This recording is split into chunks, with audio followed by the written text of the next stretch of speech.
Hello guys, welcome to my YouTube channel. As promised, I'm back with a wedding planning tip. This video is going to be all about planning an affordable Nigerian wedding. But before I begin, if you are new here, you're welcome. My name is Onyinye and I make mostly beauty and lifestyle related videos here on my channel. And to all my returning subscribers, thank you so much. You guys already know that I love and I appreciate you guys for always coming back, for watching my videos. So thank you so much. So like I said, this video is going to be about planning an affordable Nigerian wedding. I'm going to be speaking from experience because I planned my wedding in December. So everything I'm going to be sharing in this video are the things that I learned while planning my wedding. Some of them I didn't do, I realized after I had already made the mistake. So I'm going to be helping you guys so that you don't make the same mistakes that I made, and also sharing the tips that helped me plan mine successfully. So yeah, I think I've talked so much. Let's just go right into the video.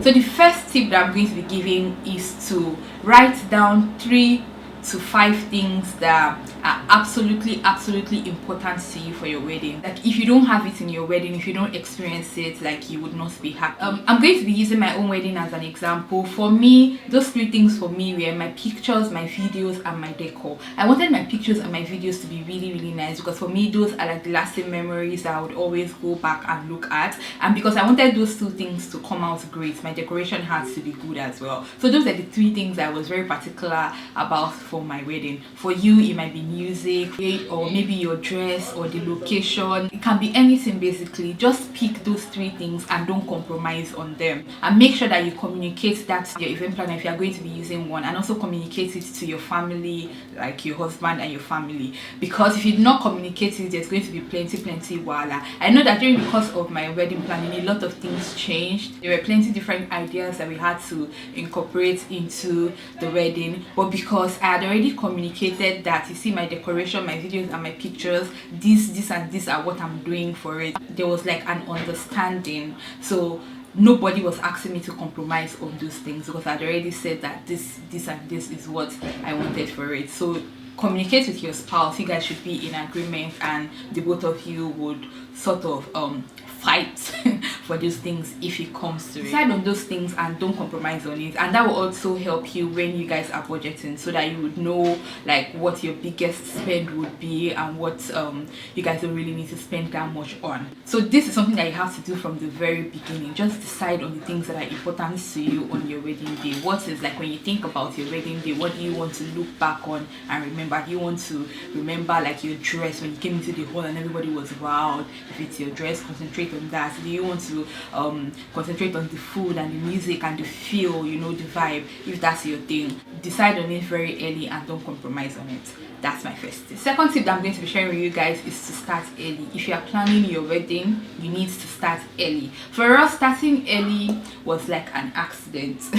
We ended up saving a lot of things. My wedding was supposed to be in June. My traditional wedding, at least, was supposed to be in June, or was it July of 2020? But then Corona hit and realized that June, or was it July, was not going to work, but we could start planning for like December, which was when my wedding eventually held. And because we were looking to plan in July, I had contacted some vendors before. I had gone to the market, I had gotten fabric from my dress, sent it to the tailor, they were making it, you know, like I'd already had things planned already, and it saved us a lot of time, because in December, when we were ready to actually do the whole ceremony, the vendors that I had already contacted when I was planning in July, they had to give me sort of like a discount. Like I pleaded with them, so they did not use their Christmas price on me. I could plead with them because I'd already spoken to them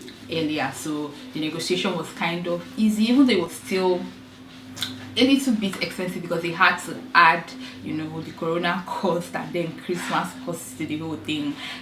It was still above the budget that we had in July, but it was not as much as what we would have paid if December was like our original wedding date. So start early.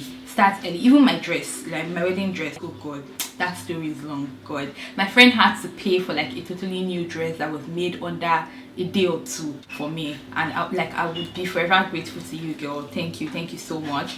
So if I had not started early, like I would have just had to settle for the rubbish that I did with the first. Starting early would actually save you a lot. There would be a lot of time to make mistakes, to correct your mistake, and also give room for vendors that would disappoint you. So starting early would save you. It will save you a lot of stress. So do it. Start. The third and very important tip that I'm going to be giving in this video is to avoid peak season. I know that in Nigeria, peak season is like every Saturday, like there's wedding every Saturday. If not for like the corona thing, there's always a wedding happening every Saturday in Nigeria. But I am from the east, and traditionally we do like our traditional wedding in the east. Like I have to go back all the way to the east to do my traditional wedding. And for Igbos, the peak season is usually the Christmas period, Easter period, I think August. That's when people usually travel like back home. The Igbo people do like their migratory yearly pattern thing. So those periods are usually very expensive. Anything that you're putting around that period is just crazily expensive, and left for us, we would have not chosen to do our wedding in December, but because of the way 2020 jammed us, we just had to do it. And honestly, we spent more than we could have if it was just like an ordinary period. So if you can avoid peak season, if you are Igbo, you can just do your wedding in the periods where people would not be around. That's if you want to, you know, do like a small intimate thing and you don't want the whole village to be at your wedding. That's something you should consider. And if you live outside of the east, say Lagos, where Saturday is like the day for wedding, choose a weekday. Like before I got married, like I was saying that I would go to the east, do my traditional wedding, allow my parents to, you know, invite the whole village and not bother with it, and then just come to Lagos, go to church on Tuesday morning, and then do like a small reception after. That was like my plan. That was what I wanted. But unfortunately it didn't work out that way. But you can. It's not compulsory that you do a wedding on a Saturday. It's not compulsory. Pick a weekday. In halls will be cheaper. Vendors usually don't work on those days, so they'll probably be a bit less expensive. So yeah, that's another tip that I have, is to avoid peak season. It's not compulsory that you invite the whole of Nigeria for your wedding, if that's not your thing, sha. I know that everybody has like a different taste and feel and vibe for their wedding. If you are trying to avoid crowd and just do like your small intimate thing, then avoid peak seasons. And if you are trying to run away from costs, that would be a good tip as well. Another tip that I'm going to be sharing in this video is to be flexible and leave room for disappointment. I know that you're not supposed to be expecting disappointment for your wedding and all those blah blah blah, but the truth is, I've not seen or I've not heard any tales of anybody tell me like their wedding went smoothly, like from the planning to the execution, everything was just like this. No, there's usually bumps along the way. So it is necessary to, like, you know, make room for like a bit of disappointment. I made the mistake of thinking that it was like my day, we decide how we want to do it, you know, we decide what we want to happen and what we don't want to happen. Big mistake. Our parents had their own plans that we had to accommodate, and I had to recognize that it's not only mine and my husband's celebration, that family was involved, and we had to accommodate them as much as we could. I know that for my own, I got to a point where it was like, see, my decor, my video, my pictures, this is what I want. We are not changing it. Outside of that, you guys can do whatever it is that you want to do. I'm not going to, you know, bother or stress about it again. Just leave these three things for me. Every other thing you can, you know, tweak and change how you want to. And it didn't bother me. In the end, we, the couple, we're happy, parents are happy, family happy, every other person will be okay. So that's why, like, my first tip is very important. Choose those things that you're not going to compromise on, and just stick to it, so that if every other thing is falling apart, you will not be bothered. I remember making this statement a lot while I was buying my wedding gown. As long as my decor was nice, I was just going to be smiling all through my day to make sure that my pictures and my videos come out nice, and once they are good, I'm good. And I think I tried as much as possible to do that, because I know that that was what was important for me. So pick what is important to you, and also make room for disappointment, and be flexible with your plans, because if you are like this, if things go wrong, it will really, really break your heart, which it did for me several times, that I had to just come to the place where I'm like, I'm done. Like, I'm not going to be stressing about all these things that don't concern the things that are important to me. And I was fine eventually. The last but definitely not the final tip I'm going to be sharing in this video is to cut your coat according to your size, aka if you cannot afford it, it is not for you, aka there is still marriage after the wedding. So you better not be going into debt because you are trying to impress people that came to eat the food and drink that you are providing. Like, don't do it. Budget, guys, budget. And I would like to advise that you have a certain budget for your wedding and don't go past it. But the truth is, it might not work, because in our case it didn't work. But then we did not go over. About wedding planning is with every single decision, like with every single decision that you make, you are caught between this is a lifetime experience and like you only experience it once. Like, it's your wedding day, why not leave it big? And also, this is just one day, why do I have to spend all this money on just one day? But then it's one life, it's a lifetime experience. It's just one day, you know. You're always in between that. So decide for yourself. I think this point is very important. Decide for yourself what is important and, you know, stick with it.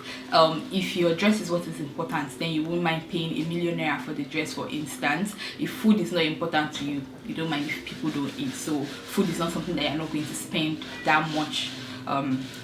So decide what is important to you and, you know, spend accordingly. If your dress is important to you, don't leave your dress and now start paying for food and drinks, you know. Decide. Decision. Yes, wedding is a one-day experience. It's beautiful to actually enjoy your wedding.